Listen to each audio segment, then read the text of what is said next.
வார்த்தைகளில் வன்முறை பெருகி இருக்கிறது. நீங்கள் எந்த சோஷியல் மீடியாவை எடுத்துக்கங்க, எந்த கூட்டத்தை எடுத்துக்கங்க, எதை எடுத்துக்கங்க, மற்றவர்களுக்கு நாம் செய்த நன்மைகளை மறக்கணும்.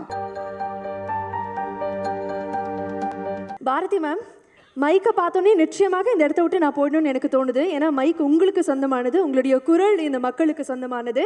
So over to you.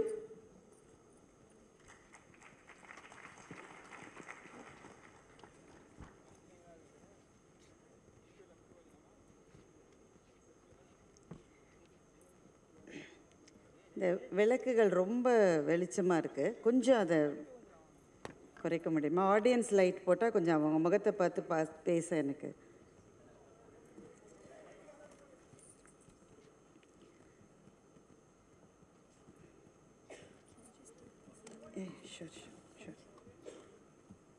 நன்றி. ஹிருதா காசே சதாபாந்தம் சாந்தம் ஆனந்த ரூபிணம் ஞானபானம் அகம் வந்தே சத்குரும் சத்யசாயித்தம்.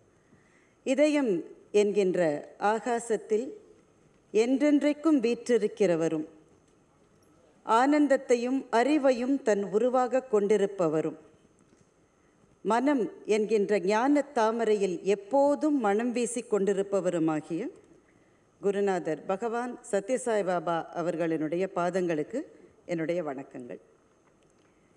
இந்த அனந்தா என்கின்ற இந்த திரைப்படத்தினுடைய மரியாதைக்கும் அன்புக்கும் உரிய தயாரிப்பாளர் அவர்களே, அன்பும் அறிவும் வாய்ந்த அன்பு சகோதரர் சுரேஷ் கிருஷ்ணா அவர்களே,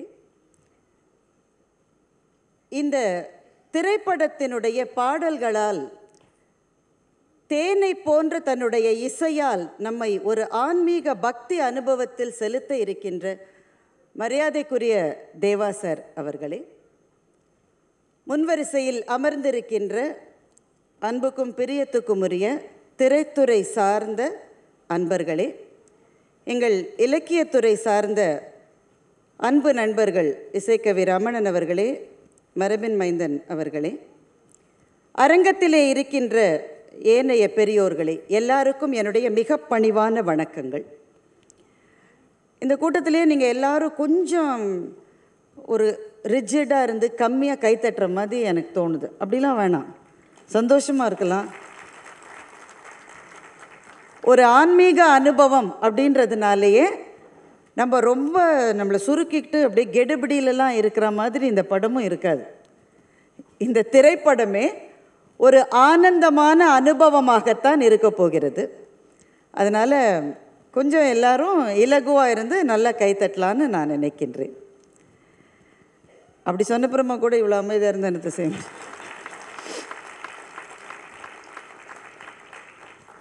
இந்த மேடையில் இந்த நிமிடத்தில் நிற்பதை எனக்கு கிடைத்த மிகப்பெரிய ஆசீர்வாதங்களுள் ஒன்றாக நான் நினைக்கின்றேன்.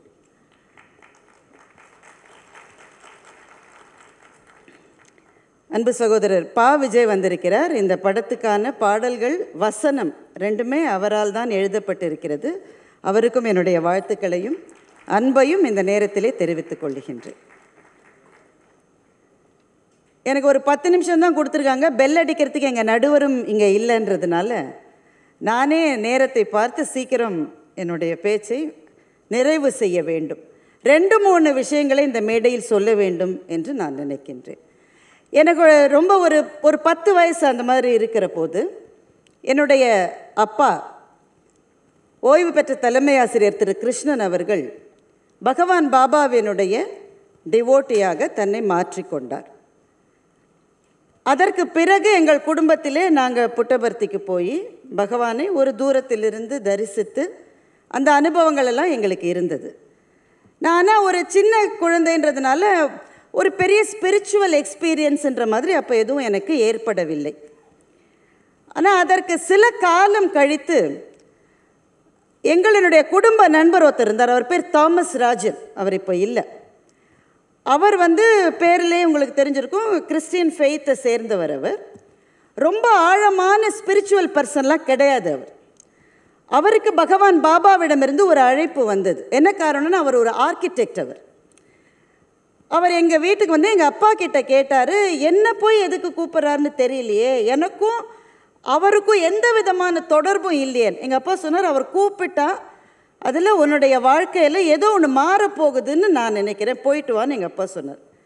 தாமஸ் ராஜன் போய் அவரை சந்தித்து விட்டு வந்தார். சந்திப்பினுடைய நோக்கம் என்னவென்றால், இன்றைக்கு புட்டபர்த்தியில் இருக்கிற மல்டி ஸ்பெஷாலிட்டி ஹாஸ்பிட்டல் அப்போது உருவாகவில்லை. அதனுடைய ஆர்கிடெக்டாக இருப்பதற்காக தாமஸ் ராஜனை அழைப்பதற்காகத்தான் பகவான் பாபா அந்த சந்திப்பை கேட்டிருந்தார்.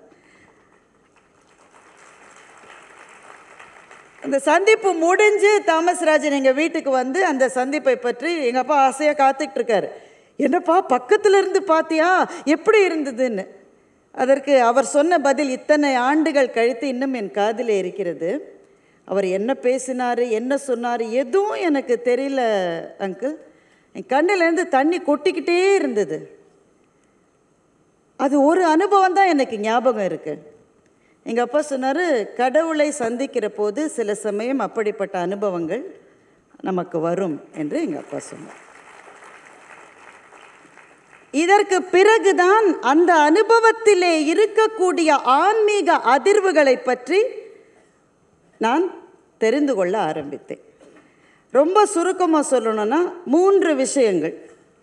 பாபாவினுடைய டிவோட்டிஸா உலகம் முழுவதும் இருக்கிற எத்தனையோ லட்சக்கணக்கான பேர், ஒருவேளை சத்யசாய் பாபாவை பற்றி அவ்வளவாக தெரியாமல் இருக்கிற மற்றவர்கள். இந்த திரைப்படம் எல்லாருக்கும் ஆனது. தெரிந்தவர்களுக்கு இது ஒரு அஷ்யூரன்ஸ், தெரியாதவர்களுக்கு இது ஒரு அறிமுகம். எதற்கான அறிமுகம் என்றால், பாபா அவர்களினுடைய வாழ்க்கையில் 3 விஷயங்களை நாம் பார்க்கணும். இந்த 3ஐயும் சொல்லிட்டா என்னுடைய நேரம் சரியாக இருக்கும்னு நினைக்கிறேன். 1, எல்லாரும் கேள்விப்பட்டிருக்கக்கூடிய அவர் செய்த அந்த லீலா வினோதங்கள், அற்புத செயல்கள், அதை பற்றி எல்லாருமே கேள்விப்பட்டப்போ நிறைய புத்தகங்கள் இருக்கிறது. இந்த திரைப்படத்தினுடைய மைய கருத்து கூட அப்படிப்பட்ட 5 அனுபவங்களினுடைய கோர்வையாகவும் தொகுப்பாகவும் இந்த படம் பயணம் செய்ய போகிறது. அதை நீங்கள் இன்விடேஷன்லேயே பார்த்துருக்கலாம். அனந்தா என்கின்ற இந்த படம் அப்படிப்பட்ட 5 அனுபவங்களினுடைய தொகுப்பு. நம்ம எல்லாரும் அதை பற்றி நிறைய கேள்விப்பட்டிருப்போம். ஒவ்வொருவருக்கும் இருக்கிற பிரத்யேகமான அனுபவம் அது. மற்றவர்கள்ட்ட சொல்கிற போது அவங்களுக்கு சந்தேகமாக இருக்கும், இப்படி கூட இருக்குமான்னு. ஆனால் இது பிரத்யேகமான அனுபவங்கள். எனக்கு தெரிந்து எத்தனையோ நண்பர்கள் ரொம்ப வியாதிகளினால் பாதிக்கப்பட்டு இவ்வளவுதான் காலம், இனிமேல் கிடையாதுன்னு சொல்லப்பட்டவர்கள், அவங்க ஒரே ஒரு மருந்தை போய் பாபாட்டேருந்து வாங்கிப்பாங்க. என்ன மருந்து தெரியுமா? பாபாவினுடைய விபூதி. சாய்ராமினுடைய அந்த விபூதி ஒன்று, அதை இட்டுக்கிட்டு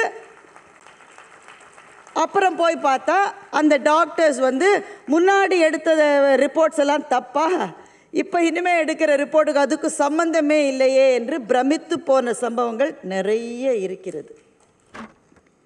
ஆனால் இந்த மாதிரியான லீலா வினோதங்களை பற்றி அதிகம் பேசுவதை கூட பகவான் அவ்வளவாக விரும்புவதில்லை என்று நான் கேள்விப்பட்டிருக்கிறேன்.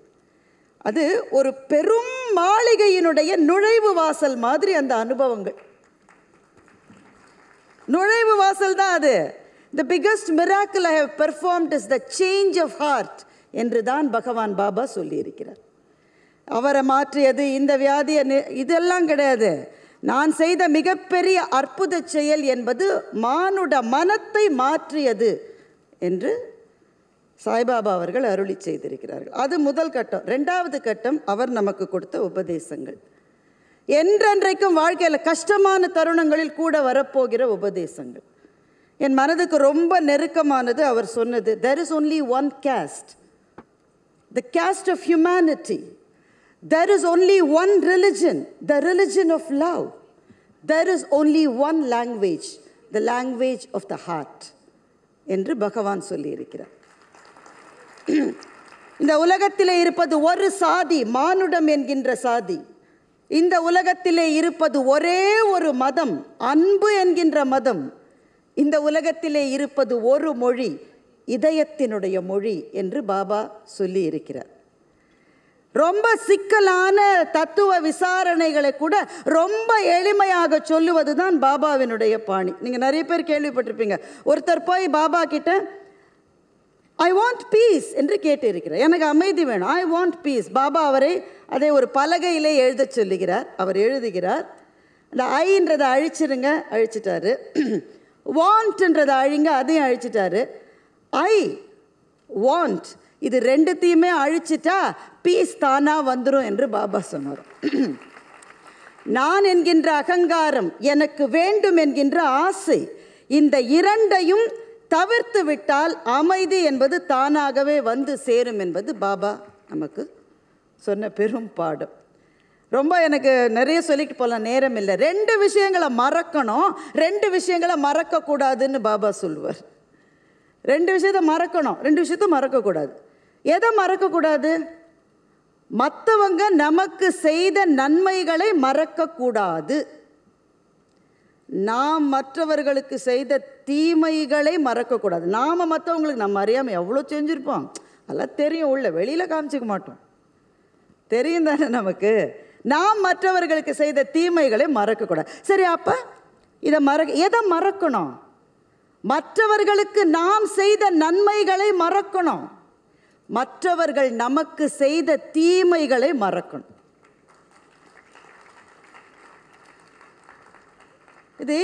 இது பாபாவினுடைய இந்த அறிவுரைகள் சமுதாயத்துக்கு ஏதாவது பலன் கொடுத்து, அந்த கேள்வி வரும் தானே. இவ்வளவு சொல்லியிருக்காரு, சமூகத்துக்கு என்ன கிடைத்தது? ஒரே ஒரு சம்பவத்தை மட்டும் வேகமாக சொல்லிடுறேன். ஒரு காலத்தில் ஒரு ஏர்லைன் இருந்தது, இப்போ அந்த ஏர்லைன் இல்லை. அந்த ஏர்லைனில் மட்டும்தான் சென்னையிலேருந்து புட்டபர்த்திக்கு டைரக்ட் ஃப்ளைட் இருக்கும். அதை தவிர வேறு எந்த ஏர்லைன்லேயும் அது கிடையாது. அந்த ஏர்லைனில் ஒர்க் பண்ணிகிட்டு இருந்தார் ஒரு நண்பர். அவர்கிட்ட நான் கேட்டேன், உங்கள் அனுபவத்திலேயே மறக்க முடியாத அனுபவம் என்ன? அந்த ஏர்லைனில் நிறைய ஃப்ளைட்ஸை கேன்சல் பண்ணிக்கிட்டே இருப்பாங்க. எந்த ஏர்லைனையும் இப்போ நீங்கள் யோசிக்காதீங்க, நான் சொல்கிறது முன்னாடி இருந்தது. நிறைய ஏர்லைனில் அந்த ஃப்ளைட் கேன்சல் ஆகிட்டே இருக்கு. அவர் என்ன சொல்லுவார், ஃப்ளைட்டு கேன்சல் ஆகிட்டா பேசஞ்சர்ஸ் எங்களை திட்டுன்னு திட்டுவாங்க, கவுண்டருக்கு வந்து திட்டுவாங்க, வைவாங்க, எல்லாம் சொல்லி திட்டுவாங்க. புட்டபர்த்தி ஃப்ளைட்டு கேன்சல் ஆனால் மட்டும் உள்ளே இருக்கிற அத்தனை பேரும் இன்றைக்கி நாங்கள் வர்றதுக்கு பாபாவினுடைய அனுகிரகம் இல்லை, எப்போ அனுகிரகம் இருக்கோ வரோம், சாயிரான்னு சொல்லிட்டு போயிடுவாங்க என்று சொன்னார். அவன் சண்டை போடாமலே இருக்க முடியுமா, கத்தாமலே இருக்க முடியுமா என்றால், பாபாவினுடைய ஒரு அருளுரை உதவும் என்று நினைக்கின்றேன். நான் அதைத்தான் அடிக்கடி நினச்சிப்பேன். நான் இன்னும் அங்கே போய் சேரலை, இன்னும் ரொம்ப தூரம் இருக்குது எனக்கு, ஆனால் அங்கே போகணும்னு நான் நினைக்கிறேன். அந்த ஒரு அருளுரை, your hands must be in the society and your legs must be in the forest என்று சொல்லுவான். உன் கைகள் சமூகத்தில் இருக்கணும், கால்கள் காட்டில் இருக்கணும்னு பாபா சொன்னார். முதல்ல எனக்கு இது புரியவே இல்லை. கை சமூகத்தில் இருந்தால் கால் சமூகத்தில் தானே இருக்கும், அது எப்படி கை சமூகத்திலையும் கால் காட்டிலையும் எப்படி இருக்க முடியும்? அதனால் அதற்கு பின்னாடி இருக்கிற தாத்பரியத்தை புரிந்துக்கணும். கை சமூகத்தில் இருக்கணும்னா இந்த சமூகத்தில் தான் நம்ம வாழ்ந்தாகணும். நம்மை சுற்றி எத்தனை துரோகங்கள், ஏமாற்றங்கள், நம்ம நினைக்கிறது நடக்க மாட்டேங்குது. நாம் யாருக்கு உதவி செஞ்சோமோ அவன்தான் நமக்கு முதல்ல குழி வெட்டுறான். யாரை ரொம்ப நம்புகிறோமோ அந்த இடத்துல தான் அடி விழுது. எந்த உறவு பிரியவே பிரியாதுன்னு நினைக்கிறோமோ அதுதான் பிரியுது. இதுதான் சமூகம். இந்த சமூகத்தில் தான் நம்ம வாழ்ந்தாகணும். வாழ்ந்து நம்முடைய வேலைகளை செய்து ஆக வேண்டும். என்ன வேலைகள்? பாபா அன்னதானம் என்ற வார்த்தையை பயன்படுத்துவதை அவர் விரும்பவே இல்லை. அன்னதானம் சொல்கிறோம்ல, அன்னதானம், நான் சாப்பாடு போட்டேன், அன்னதானம் செய்தேன், பாபா அந்த வார்த்தையை சொல்ல விடவே மாட்டார். ஏன்? அன்னதானம்னு சொன்னாலே கொடுக்கிறவன் நான், வாங்குகிறவன் நீ, அப்படின்னாலே ஒரு டிவைடு வந்துடுது. அந்த டிவைடு கூட இருக்கக்கூடாதுன்னு பசித்தவருக்கு சாப்பாடு கொடுப்பதை நாராயண சேவா என்று தான் சத்யசாய் பாபா சொல்லுவார். நாராயணனுக்கு செய்வது. இந்த மாதிரியான வேலைகளை சமூகத்தில் இருந்து தான் நீ செய்யணும். ஏன்னா உன் கை சமூகத்தில் இருக்கணும். அப்போ கால் காட்டில் இருக்கணும்னா என்ன அர்த்தம்? இந்த வானப்பிரஸ்தம்னு சொல்லுவாங்க, எல்லாத்துலேருந்து கொஞ்சம் விலகி இருப்பது தான் வானப்பிரஸ்தம். காட்டில் இருப்பாங்க, அப்போல்லாம் போய் நம்ம காட்டில் இருக்க முடியாது. சமூகத்தில் இருந்து கொண்டே காட்டில் இருப்பது போல் விலகி இருக்கணும். இதுதான் பாபா சொன்னது. எப்படி அப்படி விலகி இருக்க முடியும்? பாபா ஒரு முறை ஜனகரினுடைய கதையை சொன்னார். அதை நேரே கேட்கிற வாய்ப்பு எனக்கு கிடைத்தது. ஜனகர் மன்னர், உங்களுக்கெல்லாம் தெரியும். சுகபிரம்மரிடம் ஜனகர் பாடம் கற்றுக்கொண்டிருந்தார். அவருக்கு ரொம்ப ஸ்பெஷல் ஸ்டேட்டஸ் கொடுக்குறாரு சுகர்னு மற்ற மாணவர்களுக்கெல்லாம் கொஞ்சம் வருத்தம். அதனால் சுகர் என்ன பண்ணாராம், ஒரு நாள் ஒரு சின்ன ட்ராமா செட்டப் பண்ணார். அடுத்த நாள் பாடம் நடக்கிற போது ஒரு ஓடி மிதிலை தீப்பற்றி எரிகிறதுன்னு சொன்னார். மிதிலையில் யாருக்கெல்லாம் வீடு இருந்ததோ அவன்லாம் ஓடி போயிட்டான். அப்புறமா ஜனகர் கேட்டார், நெருப்பை அணைப்பதற்கு எல்லாரும் முயற்சி எடுக்கிறாங்களா? எல்லாரும் முயற்சி எடுக்கிறாங்க. ஆனால் அரண்மனை தான் முழுக்க எரிஞ்சு போச்சு. முழுக்க எரிஞ்சு போச்சா? எதுவுமே இல்லை, ஃபுல்லாக எரிஞ்சு போச்சு. ஜனகர் சொன்னாராம், சரி பாடத்தை தொடரலாம்னார். மற்ற மாணவர்கள்லாம், என்னங்க இது, உங்கள் அரண்மனையே எரிஞ்சு போச்சுன்றீங்க, நீங்கள் பாடத்தை தொடரலாம். மக்களை காப்பாற்ற வேண்டிய வேலை நடக்கிறது. என்னுடைய அரண்மனையில் இனிமேல் காப்பாற்றுவதற்கு எதுவும் இல்லை. அங்கே போய் அழுவதை விட நான் இங்கே பாடம் கற்பது தானே எனக்கு இருக்கிற அடுத்த பணின்னு ஜனகர் சொன்னார். பாபா இந்த கதையை சொல்லிவிட்டு சொன்னார், இப்படிப்பட்ட மனநிலை இருக்கிறவன் தான் சமூகத்தில் சேவை செய்ய முடியும் என்று பாபா சொன்னார். அது வர்றது கஷ்டம், ஆனால் வர்றதுக்கான பாதை என்பது சத்யசாய் பாபா நமக்கு அமைத்து கொடுத்த ஒரு பாதை என்று நான் நம்புகின்றேன். இன்றைக்கி எல்லாத்தையும் விட ஒரு விஷயத்துக்கு சாய்ராமனுடைய பாதை நமக்கு தேவை. நம் சமூகத்தில் வன்முறை பெருகி இருக்கிறது. நான் சொல்கிற வன்முறை கத்தியால் குத்துறது, துப்பா, அந்த வன்முறையை பற்றி அப்புறம் பேசலாம். வார்த்தைகளில் வன்முறை பெருகி இருக்கிறது. நீங்கள் எந்த சோஷியல் மீடியாவை எடுத்துக்கோங்க, எந்த கூட்டத்தை எடுத்துக்கோங்க, எதை எடுத்துக்கோங்க, என்ன சொற்கள் வருகிறது, எல்லா சொற்களும். அட ஒரு நிகழ்ச்சி இருந்தால் கீழே கமெண்ட் போடுறதுல இருக்கிற சொற்களை படிக்க முடியுமா நம்மால்? சொற்களில் வன்முறை, வார்த்தையில் வன்முறை. ஆனால் என்றைக்கு சாய்ராமனுடைய பாதங்களில் சரணடைந்து அந்த பாதையில் காலடி வைத்து விட்டார்களோ மனதில் மென்மை வருகிறது. அதற்கு முன்னால் வார்த்தைகளில் இனிமை வருகின்றது. இனிய உளவாக இன்னாத கூறல் கனி இருப்ப காய் கவர்ந்தற்று என்று வள்ளுவன் சொன்னானே, அதுதான் இந்த மண்ணின் வேதம். இனிய சொற்களை பேச வேண்டும். அந்த பயிற்சி நம் குழந்தைகளுக்கு வர வேண்டும் என்று சொன்னால் அவர்களுக்கு பாலசேவிக்காக்கு நீங்கள் அழைத்து போய் பயிற்சி கொடுக்கலாம், எல்லா பயிற்சியும் கொடுக்கலாம். ஆனால் அந்த அறிமுகமே இல்லாதவர்களுக்கு ஒரு வாயிலை திறக்கிற பணியைத்தான் இந்த அருமைக்குரிய தயாரிப்பாளரும் திரு சுரேஷ் கிருஷ்ணா அவர்களும் செய்திருக்கிறார்கள். இப்படி கூட ஒரு பாதை இருக்கிறது என்று நம்முடைய அடுத்த தலைமுறைக்கு செய்கிற பெரும் பணியை அவர் செய்திருக்கின்றார். சுரேஷ் கிருஷ்ணாவை பற்றி நினைக்கிற போது அண்ணாமலையும் பாட்ஷாவும் நம்முடைய ஞாபகத்துக்கு வரும். பாபா என்கிற படத்தை அவர் எடுத்தார். அன்றைக்கே அவருக்கு சிக்னல் வந்துருச்சு, இந்த படத்தை அவர் எடுக்கணும் பின்னாடின்னு சொல்லி. அப்படிப்பட்ட அதிரடி சரவெடி படங்களை எடுத்த ஒரு இயக்குனர் இந்த படத்தை ஒரு ஆன்மீக அதிர்வலையை ஏற்படுத்துகிற படமாக எடுத்திருக்கின்றார்.